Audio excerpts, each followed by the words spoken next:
Hey guys, DibtheAwesome here to give you a competitive breakdown of Armor v Dib 2. If you didn't watch Armor's recent live stream as of late, he found me in PvP and he decided to fight me PvP live. And I wanted to make this video because it has a lot of cool educational competitive things. If you keep track of ML competitive play, I feel like this had a lot of good competitive notes, and I'd like to discuss them, and watch this, battle play out with you. I did ask Armor Gaming himself to do this video. So if you are seeing this video right now, it means he slapped the big ol' thumbs of approval. Like he's like, yes, totally. I asked him if I could make this video on the condition I'd let him watch it first. So if anyone's watching it, bam, thumb of approval. Like Dib, bam, thumb of approval. So we're gonna watch it, and whenever there's a big competitive thing I want to talk about and or share with you guys during this video, bam, pause it, talk about it. This isn't like the whole this is the point I've paused it here for, is when he was setting up his competitive team to try and annihilate my defense team. He did a practice battle before, so not on my team, of course, but on another team with a different comp, but uses one of the same monsters, which was Neboki, which he will use for this fight. Neboki, as you guys know, is the recent race monster, really strong. This one of the, if not the strongest monster in the game at the moment. Just does a whole bunch of things and does even more with a very other powerful monster in the game at the moment. And yes, he he does wind up using it. This is funny. So watch this. Just watch it. All right, Dib, I gotta defeat you. Why is that my defense? I don't know, Dib. Why is that your defense? All right. Before we continue that practice round I just mentioned earlier, just seconds ago, I thought that was. I actually thought he battled me then. Because I actually had similar monsters, not on my obviously it wasn't my defense, but he found my defense is on the left, so I'm running the Patient Cyber, Igor, Sis, and Balor. He did a battle before, and I thought that was my defense for some reason, it was Timir on Dharma's Bodyguard and Granuli, because I have those monsters, but I never put them on defense, and I was like, wait, are those mine? Is that what social points put on my defense? What's up, social point? But no, that wasn't my defense. But I was for sure about the defense I did have on at the moment. So I just wanted to clarify on that. Let me think. I'm gonna go with the cheap Elvira team. And that's the other broken monster he decided to bring. He tried to cheese there with the Elvira or Elvira duo. That's the strongest combo in the game as of right now. As of the time of this video is the Neboki Elvira. Because a fun fact with Neboki, you can't actually remove positive effects because of her trait that denies such. So what you would do is obviously you bring Elvira, and she does AoE evasion, and since you can't remove said positive effect with Neboki's passive, she just gets a turn in. She's the only monster in the game at the moment that for sure gets a turn in if you pair it up with Elvira. So really busted. So as you can see here, instant mindset of I'm gonna instant cheese my boy here and bring the best combo in the game. Elvira and Neboki. I'm gonna go with the super cheap Elvira, and you know what? I'm just gonna use Rossi God. Let's do it. So he has two. I'm surprised he has two. So he has two Rossi Gods. But it wouldn't matter which one he brought, because I'm pretty sure they run both sets. Let me know if I'm wrong on this, Armor, but I'm pretty sure it didn't matter which one you brought, because I'm pretty sure that it's the same build regardless. But what Rossi God, why he's bringing the Rossi God here, I know exactly why he's doing it. He's doing it for the pretty much an extra copy turn of Neboki. So if you guys didn't know what Rossi God does, he essentially gives anyone on his team a extra turn. This has a high cooldown, so essentially it's like a sniper rifle shot, what have you. But it does so much because it not only does it give you an extra turn, it resets all your cooldowns, like deactivates all your cooldowns. I mean, not resets. That's a false term. Deactivates all your cooldowns, so you're not on cooldown anymore, basically allowing you to do whatever broken move you want again. And as you guys can see here, with his Neboki, it is currently a damage Neboki, so he's going to be able to do one of his better damaging skills over. So essentially, kind of like Paratagor at the moment. And the nice thing is, this is also a really good monster to pair up with Neboki, because the bad effect of Rasigad's, like the con of Rasigad's really good move, it takes away the positive effects on the target. So you can't really let's say you have like double day, let's say you have the most insane buffs in the game on your monster. If he uses it on that monster, bam, it's gone. But with Neboki, you can't really remove for positive effects. So yeah, that's you got to keep the benefits, but also getting the benefits of Rasigad's skill without you're not removing her add-ons. So that's strong. That's extremely strong. So this is his squad here. This is his assembled squad. Versus. Then again, you have tanks. Vesuvius. I'm just gonna do it. Whatever. Okay, so the battle is just before the battle about to start here. I want you to take notice of just one thing here. Right? Just like before this battle even begins, I want you to take notice of one thing here. He has his Elvira at level 25. This doesn't make a whole lot of sense unless you actually know what he's up to. Damn, why does Armor have his Elvira at 25? There's a good reason why he has his Elvira at 25. I'm sure he also has the skills hooked up to it too.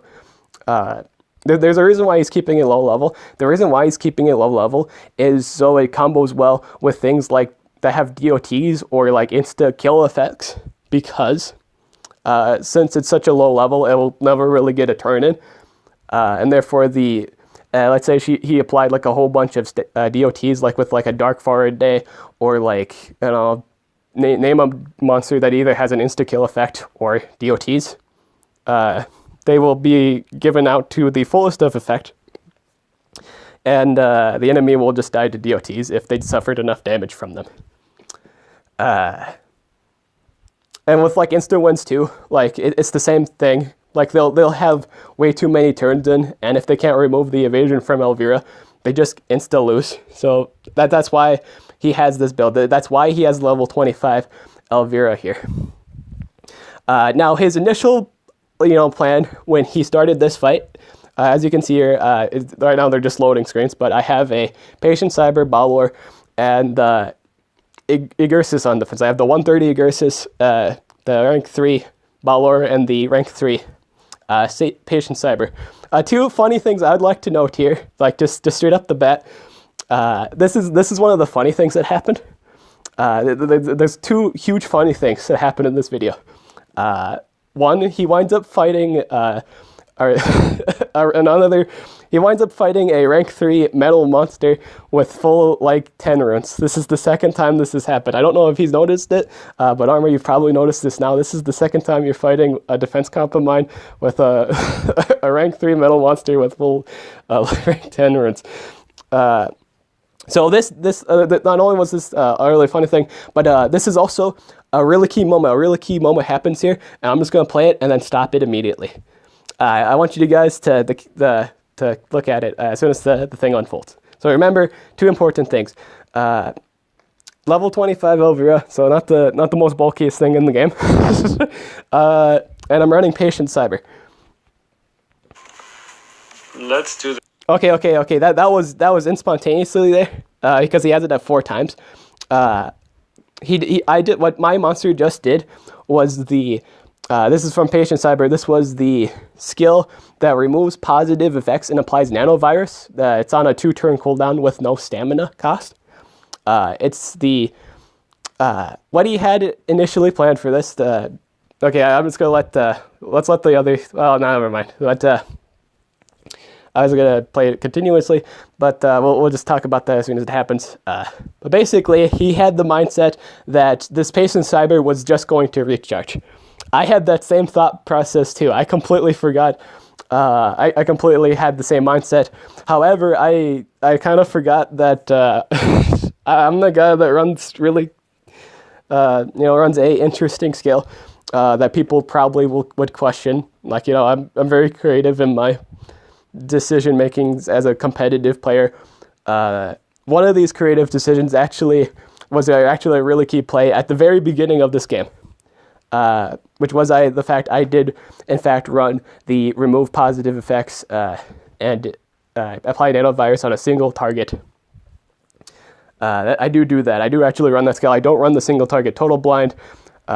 Most people would just run that. And like the meta rune set, move set of Patient Cyber is the total blind. He has like a single target total blind. The people run that. The AOE cooldowns activation, the AOE nanovirus, and the single target cooldowns activated.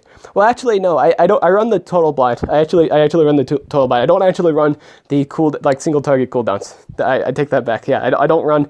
I run the total blind, the single target total blind. I don't run the single target cooldowns activated. I actually run that key skill, that remove positive effects skill. I run it solely for this fight. I run it solely for Elvira matchups because I find it really, really good in evasion fights. So this comes into play here. This does come into play right here in this video, or in this battle. Yes. And then he instantly loses the map. Like, again, it's like 4 times, so he didn't really get to see that. But basically, the Balor went for the Elvira, who didn't have any protections, and I think he did the single target skill here, which I do believe he did. So another thing to note in terms of Monster Legends, which is going to be brought up right now, a lot of the monsters go for the weakest thing on your team, and they always go for the best option. So I don't think I don't think he went for the AoE total blind here. I think Balor actually goes for that second here. So it goes for the single target total blind, which is an AoE quicksand, which is a huge thing because the AoE is the next thing he goes. That's just huge. So this actually kills the Elvira. Now it doesn't matter if the 25 Elvira dies, right? It does actually hurt. He didn't, Army didn't think he'd lose the Elvira. He did wind up losing the Elvira. But keeping the Elvira is pretty huge because it provides him with a bunch of buffs that couldn't have been removed. Like I said near the beginning of this video, Elvira is really good with Neboki because she can give her buffs that are pretty strong, like the 50% damage reduction and the immune to all damage except light-based damage. If that Elvira would have lived, he could have done one of those buffs on Neboki, guaranteeing the survival of Neboki. Like, it wouldn't leave the field ever. But he does wind up losing the Elvira. So that was huge. He had this in mind that the Patient Cyber wasn't going to do anything.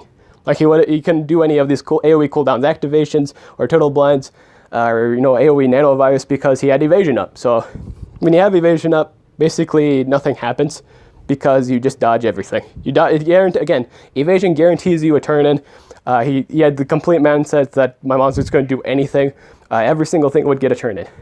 What wind up happening is my Patient Cyber essentially removed the invincibility from Elvira, then essentially just Balor killed it. That's huge. That is really, really huge. Because again, he didn't get to apply those goodies on his Neboki yet.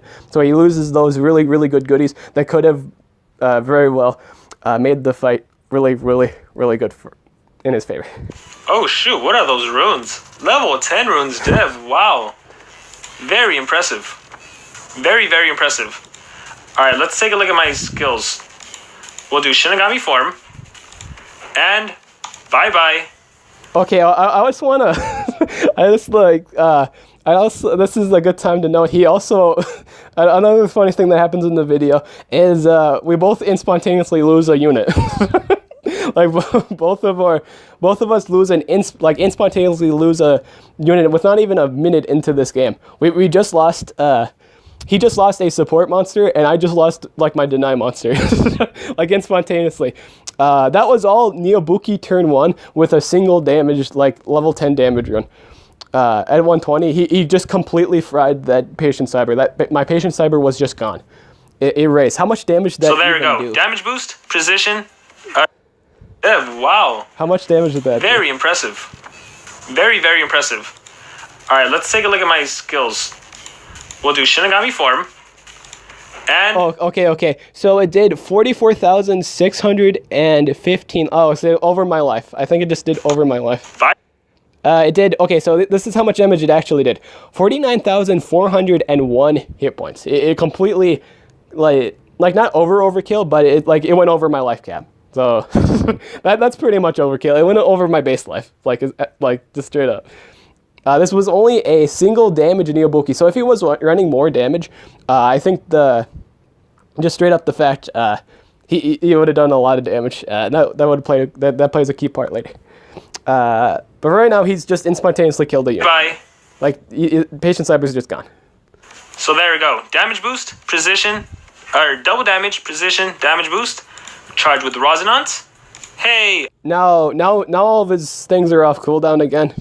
So basically he could do his extra turn skill again. He can go for whatever here. He did the Rossi God play. He went used the extra turn skill, and got all the moves deactivated, and he didn't suffer from any of the bad things from the skill Rossi God does. So Neboki here has all of her skills, and he can do whatever with her at this point. I still have my effects, and I got my ult. And he gets his ult too. At this point, I was like, oh, the insta cheese. First, it was bringing the Elvira and the Neboki combo, my boy, and then you get her ult. It's like this. He gets it with the Rossi God extra turn too. That's disgusting. So he gets luck here. He gets the Rossi God luck, and he gets his ult. Do I need my ult? So he can do anything. This man can do literally anything to destroy my team. I don't think so. Or maybe. Let's do it because I got it. Applies double damage, removes negative effects. You know what? I don't need it right now. So let's go with the stamina regen skill. Alright, so he goes for the he didn't go for ult here. I know why he did this. So as you see here, Armor didn't go for the ult, even though he got it like immediately. He didn't go for that. He didn't go for it because I don't really want to be Dib this badly right now. He wanted to conserve his ult after Balor did his whatchamacallit, until the Balor did the double life and the taunt skill. He wanted to do that. He wanted to keep the ult to make sure he did maximum damage. He didn't want Balor to have double life and the ult didn't have really any effect on a unit. He wanted both of these things dead. He just wanted them done instantaneously. But that was his mindset. So he goes for the stamina regen here for more turns, like essentially because he could do extra turn skills into like double damage, precision, what have you. So he did the regen skill for just more options for later and just to have more fun. But another thing that actually winds up happening is I have heavy duty. I have the heavy duty relic on my Igursus at this time. I do have it on him. I have it level 30, I think, so 25k per proc. I might not win now. I'm scared. Another thing that actually winds up happening here is Igursus went for Krakatoa, I believe. So I think he actually winds up. I think Rossi God actually winds up removing this. But let's see what he does next. Form With Neboki. removes negative effects from itself. I don't have any negative effects. Damage boost to my team. Evasion. I can protect Rossi God. Protect Rossi God. All right, so now my baller goes for the taunt here. So my baller's got taunt up. This is the moment he's been waiting for, so we can remove that. Remove positive effects from all enemies. And now he's removed the... he has removed my positive effects, so I don't have taunt or damage, double life, and or the shield from Krakatoa, so... But I still have that shield from my relic, so my relic proc is still good. It didn't work out. So now he goes for the ult here.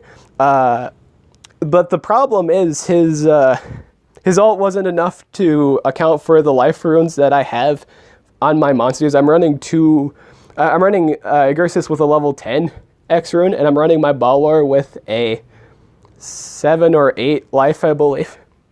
My Balor is running 2 speeds and a life rune, and my Agursis is running Rainbow, the team speed. Team speed, life, and strength. Form. If armor was running more damage on this Neboki, I feel like this, or like just straight up full damage, I feel like this would have insta-killed. Keep in mind, armor's only running 1 level 10 strength rune. Imagine if he had like a full set here. The damage would be disgusting. I don't even need to go into depth to how much damage this thing would have done. Because I think he had damage boost and double damage. Or he might have just gotten that right now. No. Then there was one. Wait, did he actually... I want to see something. Did he actually lose that damage boost? You know what? I don't need it right now. So let's go with the... let's go with the stamina regen skill. I kind of rewinded a bit. I want to see... the... whatchamacallit real quick. The if he lost the damage I might boost. not win now. I'm scared. Ultimate form. Removes negative effects from itself. I don't have any negative effects. Damage boost to my team. Evasion. I can protect Rossi God. Protect Rossi God. Remove positive effects from all enemies. Okay. So he does actually wind up not having the double damage boost and damage. He lost. In short, he just lost both of his damage buffs. So this ult actually doesn't do anything. It didn't work out. Ultimate form. So he also lost his damage buffs there. Before that, before he on that initial turn, he easily cheesed half of Balor's life instantaneously. If he would have ulted there, he would have just instant cheesed. Like most of Balor's life, but again, Balor had the double life buff on after that turn. But again, I don't know the extent of how much that mattered. But Balor is pretty tanking in general because of the 50% heal on a 1-turn cooldown. For whatever reason, some social point gave him a 1-turn cooldown 50% heal. That's that. So my Balor does actually go for the AoE total blind here. No. Then there was one. The Balor, the rest of recharge. No. And here's the second funniest thing that happened here. The Earth monster winds up ulting his team. If you didn't watch the first battle, go watch it. My Earth monster, I believe I was using a Discopolis, winds up ulting. And it pretty much happens again. He pretty much gets ulted by my Earth monster, and he winds up getting stunned again. So two things recurred again. He fought a rank 3 metal monster with full 10 runes, and he gets ulted by my Earth monster and gets stunned. Ult. I think Neboki can be a tank, and that's why I gave Neboki a life. And that was the battle. At that point, the monsters did solid damage, like single target skills. On my Agursis, I don't run any of the AoEs. Then their combined damage just kind of finished what was left of the Neboki. That was the battle. I hope this has been a very educational experience. I made this video solely for competitive explanation. I felt like there was a lot of educational things that happened here. Closing notes. It's a good thing not to actually sleep on the single target remove positive effect skills, because it gives you like an opening on one of the two monsters Elvira is protecting. And for the most part, for most of those matches, usually you die from one of the two monsters Elvira is currently protecting. So for the most part, you want to maybe go for the damage dealer. If you're running like let's say the enemy is running a team of deniers where you could just like running a denier where you can be immune to the deny. You don't have to worry about the deny. Then you can just go for that the damage dealer, and so they won't have much to really go back on. So that's a good thing to note. The Neboki shows like really good damage scaling in this video. Like he does, despite having only a single strength rune. Like if he has double damage and damage boost up, that does like with all that did like easily like 50k. It was disgusting, straight up. What else was there? I think that was genuinely it. I hope you guys liked this video. I'm DibtheAwesome, and thanks for having another awesome battle, Armor Gaming. I'm happy that you fought me again.